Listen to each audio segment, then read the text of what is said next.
From its premiere in 2013 and up until 2022, we were all working. Well, as the Shelby clan would put it, by order of the Peaky Blinders. Knight's British period crime, that drama centered around the politics of a gang, had the entire world in a chokehold. We held our breaths as we waited to find out what's next. And while we all know how the show ended, let's look at some facts that only true fans would know. Let's start by talking about Shelby's nicotine addiction. Remember when all of a sudden there was an intense influx of men with cropped hair, wearing long coats and smoldering around with a cigarette between their lips? And no folks, we're not talking about the 1800s. We aren't even referring to the post-war era England. We're quite literally talking about the present day and age. The Shelby fever struck the world so intensely that so many young men carried the dreams of having the same vibe as the charming gangster, and that obviously led to them wanting to replicate his behavior. And well, you can guess why that would have disastrous results, especially given that the men they're glorifying is quite literally a PTSD-driven gangster with more than a handful of bad habits. Of this, smoking was perhaps one of the vices promoted by the show. And it's not like they didn't give a typical smoking is hazardous for health sign at the very start of each episode. It's just that Tommy smoked so many cigarettes that even the biggest fans of the show lost count. No, we're being very serious. The man was never seen without a cigarette in his mouth. You might claim to be a big Peaky Blinders fan, but did you know that Cillian Murphy literally smoked more than 1,000 cigarettes in a single season? And while those cigs were made without carcinogens, we can't deny that they must have caused some damage to his health. But from what it seems, the aesthetic of the character appears to be a more pressing concern in this context. Up next, did you know that this made-up world is based on reality? Okay, so we'd argue that all stories are inspired by the real world, even when writers create entire fictional worlds with magic, wands, and even gangsters running around town. The inspiration comes from some experience they've had or something they've witnessed in their life. But taking inspiration from your life to build a story is very different from using your childhood stories to create a new one. But apparently that's the case with the blockbuster show. The dashing family of gangsters with mixed morals, complicated relationships, and an impeccable sense of style isn't something that's made up. In fact, the gang was apparently a real gang that ran the city of Birmingham between the 1880s and the 1910s, and our favorite show is literally based on their lives. Stevie Knight originates from the same city as the real-life Peaky Blinders, and the original reason why he got the chance to witness and experience this terrific show is that Knight grew up listening to the tales of these people. For him, they were kind of like urban legends. Luckily, unlike most of us, this man had the resources to turn his childhood legends into reality, and in the process, he ended up giving us perhaps one of the greatest shows of this generation. Coming up, did you know that the blood ties transcend the screens? If this show is about anything at all, it's about family. And there's no denying that. This becomes all the more clear when one of the most hard-hitting lines on the show is literally that a family united will not be defeated. They may fight and claw and curse one another, but the Peaky Blinders always stand as a united team against any and all outsiders. But did you guys know that these blood ties aren't only limited to the screen? And no, we're not talking only about the ties of friendship between the main cast, even though they're all really good friends, but for now we are quite literally referring to the actual family ties that exist between the cast members. You'd be surprised to hear that John Shelby and Michael Cole are actually related in real life. In fact, they spent their entire childhoods together and were closely interlinked. That's interesting because in the show, the two cousins are often seen mistrustful of one another, and on screen, there's hardly any semblance of the real-life warmth that exists between the two. Another seemingly strange yet related pair is that Alfie Solomons and May Carlton in the show, they come from completely different backgrounds and play strikingly different roles, but you'd be shook to find out actors Tom Hardy and Charlotte Riley are married in real life. Isn't it kinda nice to know how closely knit the whole cast is? Let's look at the method actor on the show. Remember the beautiful son of Amberama Gold, the one who literally stole the screen each time he was on it, and with it, our hearts too? Well, in the show, Bonnie was not only the king of our hearts, but he was also the king of the ring. We think that's enough to jog your memory. But did any of you know that this young starlet who oh so desperately wanted to become a professional boxer on the show actually got a chance to live that dream in real life? Albeit briefly, Jack Rowan was an amateur boxer during his teenage years, and the best part is that he was actually genuinely good at what he was doing. Rowan won 18 out of the 27 fights he fought, and that's saying something. He used the same boxing equipment and mouthguard on screen that he did when he was competing professionally. It was sort of a throwback and tribute to his career as a boxer. Unfortunately, Rowan didn't need the mouthguard for too long because he was killed pretty early on after he joined the Blinders. Next up, we think it's time to talk about the infamous haircuts.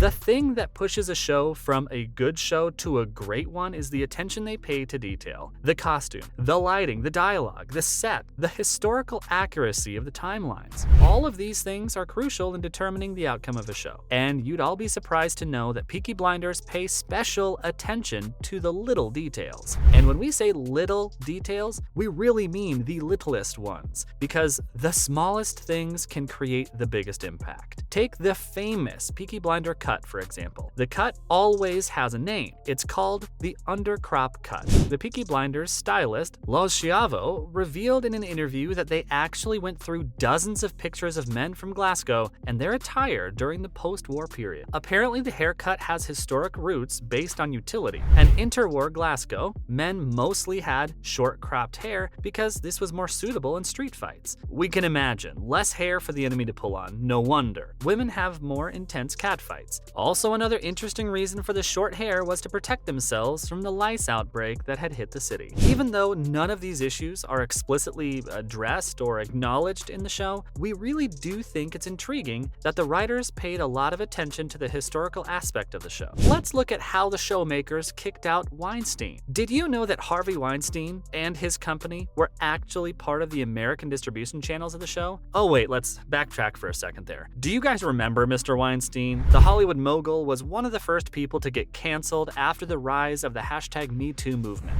Literally more than 87 actresses came out against him, and Hollywood completely blacklisted him. Everyone refused to work with him, and it makes sense. This man had abused his power for far too long and had terrorized hundreds of women in the industry. It was only fair that Peaky Blinders cut ties with him too, and they did. They were quick to remove the logo of his company from the show. Whew, that was a close call. The quick action taken by the showmakers set a really good precedent for the rest of the industry. There's no reason to continue associating with harassers no matter how big they get, and we appreciate that Peaky Blinders takes these factors into consideration before making decisions. Moving on, perhaps the show isn't always as accurate as we first thought. All right, we've established that everyone here is a big fan of the show. We get it. But hey, critique is always important, and so we think it's okay for us to point out areas in which the showmakers could have perhaps been a tad bit more accurate. Have you all noticed how the show makes use of Radiohead and Arctic Monkeys, or the indie artist Nick Cave? He literally sang the theme song of the show, Red Right Hand. Well, all these genres of music and all these artists don't really belong to the era in which the show is set. These are all songs that were made and released almost a century later. It's interesting how they made sure that they'd take care of all the other minute details in the show, but weren't afraid to switch it up a little when it came to the music. We wonder why that was the case. Perhaps a strategic choice on the writer's part, or maybe they just wanted the show to have a cooler soundtrack. Either way, we can't complain much because we're addicted to every single song. Lastly, even Bowie loves the show. We're gonna end on a sad note, but you'd be surprised to know that out of all the very famous people who adored the show,